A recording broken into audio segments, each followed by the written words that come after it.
Hello বন্ধুরা, আজ আমি একটা ইনস্ট্রুমেন্টের ব্যাপারে জানবো এবং তোমাদেরকেও দেখাবো, যার মেজারিং ইনস্ট্রুমেন্ট, যার নাম হচ্ছে আমার মেগার, বা আমরা অনেক সময় ওটাকে বলে থাকি আর্থ টেস্টার। সেই আর্থ টেস্টারটা কি কাজ, বা মেগার যে বলছি, কেন মেগার বলছি সেটা জানবো। তো মেগার যে মেগোহমসে রিডিং দেয় তাকে আমরা মেগার বলে থাকি। আমার সামনে এই মেগারটা নামানো আছে, তো আমি জানবো এই যে মেগার দিয়ে কি করা হয় এবং মেগারটা ভেতরের ফাংশনটা কি রয়েছে। দেখো, প্রথমে মেগারটা আমাদের কি না, মেগার হচ্ছে আমাদের একটা যে মেজারিং ইনস্ট্রুমেন্ট, যেই ইনস্ট্রুমেন্টটা দিয়ে আমরা তারের ইনসুলেশন রেজিস্ট্যান্স পরিমাপ করতে পারি। তারের ইনসুলেশন রেজিস্ট্যান্স বলতে আমার আমার কাছে যে তারটা রয়েছে, এই যে পিভিসি যে ইনসুলেশনটা রয়েছে, সেই ইনসুলেশনটা কতটা রেজিস্ট্যান্স রয়েছে, সেই রেজিস্ট্যান্সটা পরিমাপ করতে আমরা ব্যবহার করে থাকি কি না এই মেগার। কারণ এটা মাপার কি দরকার রয়েছে, বা ইনসুলেশন প্রপার্টি মাপার কি দরকার রয়েছে, কারণ ইনসুলেশন প্রপার্টি মাপার আমাদের দরকার রয়েছে এটাই যে আমাদের যে তারটা রয়েছে, এটা আমরা যে হাত দিয়ে এটা যে আমরা ব্যবহার করবো বা চালু লাইনে আমরা যে কাজ করব, তো এটাতে কি এটা যদি ইনসুলেশন খারাপ হয়ে থাকে, তাহলে এর মধ্যে দিয়েও কিন্তু ওপর দিয়ে কিন্তু আমাদের কি লিকেজ কারেন্ট কিন্তু প্রবাহিত হবে।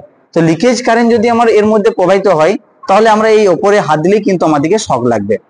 তো তার আগে আমাদের কি করতে হয়, যে তারের ইনসুলেশন রেজিস্ট্যান্স কিন্তু মেপে নিতে হবে। যেমন আমাদের মোটর রয়েছে, মোটরে যে কয়েল রয়েছে, সেই মোটরের কয়েলকেও আমাদের কি করতে হয় না, তাদের ইনসুলেশন রেজিস্ট্যান্স কিন্তু মাপতে হয়।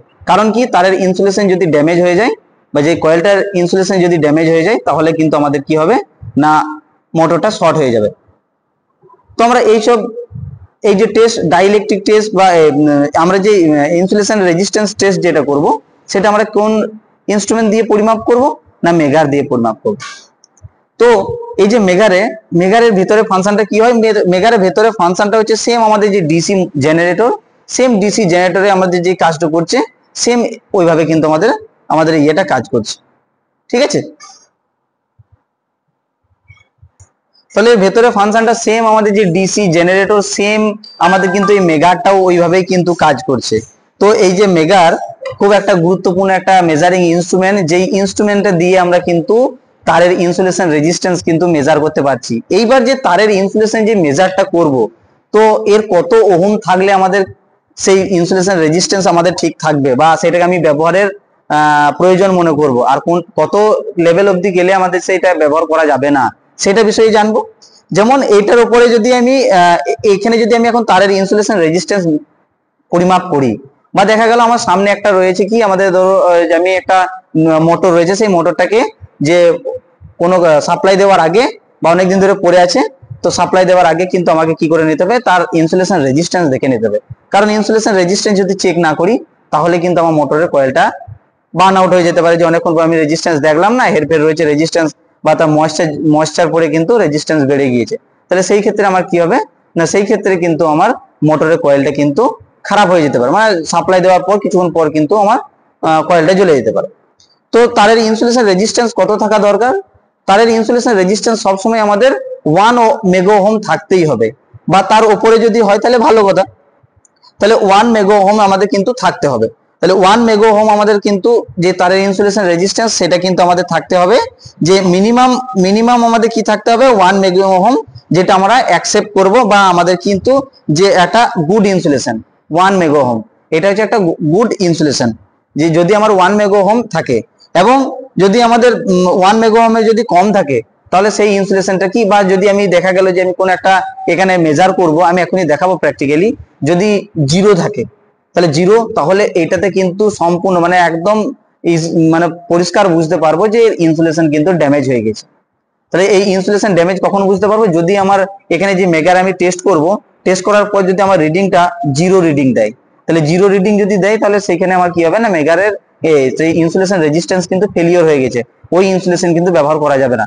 যদি কয়েল হয়, মোটরের কয়েল হয়, তাহলে বা ট্রান্সফরমার কয়েল, যে কোনো কয়েল হয়, যদি কয়েল হয়, তাহলে সেই কয়েলগুলোকে আমাদের কি করতে হয় না, কয়েলগুলোকে আমাকে মানে ময়েশ্চারটাকে অ্যাবজর্ব করতে হয়, তখন কিন্তু আমাদের সেই কয়েলটাকে আবার পরিমাপ করার পর যখন দেখা গেল যে একটা মিনিমাম ঠিকঠাক রিডিং দিচ্ছে, ইনসুলেশন ঠিক আছে, তখন কিন্তু আমরা ব্যবহার করতে পারি। কিন্তু এইসব যদি তার আমার কিন্তু যদি ফেলিওর দেখায়, ইনসুলেশন ড্যামেজ হয়ে যায়, তো এর উপর দিয়েও কিন্তু লিকেজ কারেন্ট আমাদের প্রবাহিত হবে, লিকেজ ভোল্টেজ, তাহলে কিন্তু আমাদের কিন্তু এর মধ্যে লিকেজ কারেন্ট যেই বাইরের দিকে আসবে সেই ইনসুলেশন বা সেই ওয়্যার কিন্তু আমরা ব্যবহার করতে পারবো না। তাহলে বোঝা গেল যে আমাদের ইনসুলেশন রেজিস্ট্যান্স আমরা কি জন্য মেজার করছি বা এতটা গুরুত্বপূর্ণ কেন। কারণ আমাদের যেই ওয়্যারিং করে থাকি বাড়িতে, সেই বাড়ির ওয়্যারিংটাকেও কিন্তু কমপ্লিট করার পর কিন্তু রেজিস্ট্যান্স অবশ্যই মেজার করতে হয়। কারণ কি, বাড়ির ইনসুলেশন যেই ওয়্যারিংটা রয়েছে তার ইনসুলেশন রেজিস্ট্যান্স কতটা ঠিক আছে সেটা কিন্তু অবশ্যই আমাদের দরকার, জানা দরকার। তো ঠিক আছে, যদি আমাদের কি বললাম, যদি আমাদের 1 মেগা ওহম থাকে বা তার উপরে থাকে তাহলে অবশ্যই সেটা হচ্ছে আমাদের গুড ইনসুলেশন, এবং তার যদি নিচে যদি থাকে তাহলে কিন্তু এতটাই ভালো নয়। আর যদি আমার সার্কিটে 0 দেখায় তাহলে কিন্তু আমার সার্কিটে আমার কি, তখন আমার ইনসুলেশন রেজিস্ট্যান্স কি হয়ে গেছে না, ড্যামেজ হয়ে গেছে। ঠিক আছে, তো এই সব বিষয়গুলি আমরা জানলাম। তো আমরা এবার প্র্যাকটিক্যালি দেখব যে কিভাবে কাজ করছে, যে কিভাবে যে যদি আমাদের হয়, যেমন আমি এখানে একটা জিনিস বলছি যে মেগার রিডিং কিভাবে রিডিংটা দেবে, যে মেগার রিডিং যে 0, তাহলে ইন্ডিকেট কি করছে এখানে, যদি আমার মিটার রিডিং 0 থাকে তাহলে এখানে ইন্ডিকেট করবে যে ইনসুলেশন তোমার প্রবলেম হয়েছে, একদম এই ইনসুলেশন বা এই ওয়্যারটা কিন্তু ব্যবহার করা যাবে না। তার মধ্যে এর মধ্যে কি রয়েছে, যে সাজেস্ট কি করবে যে এর মধ্যে কিন্তু রয়েছে, মানে লিকেজ কারেন্ট কিন্তু হতে পারে। আবার যদি হয় যে ইনসুলেশন ওয়েল রিডিং ইনফিনিটি, তাহলে ইনফিনিটি যখন যায় আমাদের পুরো, যখন আমাদের যে আমরা এখানে দেখাবো যে ইনফিনিটি কোনটা, এদিকে আমি দেখাচ্ছি যে এখানটা যদি আমি জয়েন করে, দেখা গেল এর মধ্যে কোনো রকম এখন নেই, এদিকে কাছে দেখাও, যখন আমি এটা ঘোরাবো, এখন আমি জয়েন করে দিয়েছি, তাহলে এই যে 0-র দিকে আসছে বা ইনফিনিটির দিকে চলে যাচ্ছে, তাহলে এর মধ্যে কোনো রকম আমার কিন্তু কোনো রকম ইনসুলেশন ড্যামেজ নেই, মানে ইনফিনিটি দেখাচ্ছে, এর মধ্যে কোনো রকম আমার কিন্তু লিকেজ টিকেজ হয়নি, তার মানে ইনসুলেশন আমার ওকে রয়েছে। তাহলে কি কি থাকতে হবে, যদি আমার রেজিস্ট্যান্স মানে মেগা ওহম যদি আমার 1 মেগা ওহম থাকে তাহলে আমার সেই ক্ষেত্রে আমার কিন্তু ইনসুলেশন ওকে রয়েছে। যদি আমাদের 0 দেখায় তাহলে কিন্তু আমাদের কি রয়েছে, যদি আমার 0 দেখায় তাহলে কিন্তু আমার ইনসুলেশন প্রপার্টি ঠিক নেই, আমাদের প্রবলেম রয়েছে।